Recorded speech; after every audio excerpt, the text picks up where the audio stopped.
ലോകത്തിൽ മൊത്തത്തിൽ ഉപയോഗിക്കപ്പെടുന്ന സ്വർണ്ണത്തിന്റെ 11% ഇന്ത്യയിലാണ് ഉപയോഗിക്കപ്പെടുന്നുള്ള കണക്കുകൾ പുറത്തു വന്നിരിക്കുന്നു. വേൾഡ് ഗോൾഡ് കൗൺസിലാണ് ഈ വിവരം പുറത്തുവിട്ടിരിക്കുന്നത്. അതായത് ഏതാണ്ട് 24,000 ടൺ സ്വർണ്ണമാണ് ഇന്ത്യയിൽ സ്ത്രീകൾ ആഭരണമായിട്ട് ഉപയോഗിക്കുന്നത്.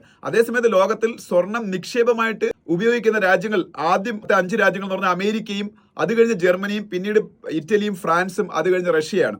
അമേരിക്കയുടെ കയ്യിൽ 8,000 ടൺ സ്വർണവും, അതുപോലെ ജർമ്മനിയുടെ കയ്യിൽ 3,400 ടൺ സ്വർണവും, ഇറ്റലിയുടെയും ഫ്രാൻസിന്റെയും കയ്യിൽ 2,500 ടൺ സ്വർണവും, റഷ്യയുടെ കയ്യിൽ 2,000 ടണ്ണോളം സ്വർണ്ണമാണുള്ളത്. ഈ 5 രാജ്യങ്ങളുടെയും കൂടെ സ്വർണ്ണ നിക്ഷേപം കൂട്ടി വെച്ചാൽ പോലും ഇന്ത്യയിലെ സ്ത്രീകളുടെ കയ്യിലുള്ള സ്വർണത്തിന്റെ പകുതിയേ വരുള്ളൂ. അപ്പൊ അതാണ് ഇന്ത്യയിലെ ആഭരണത്തിലുള്ള ഭ്രമം എന്ന് പറയുന്നത്.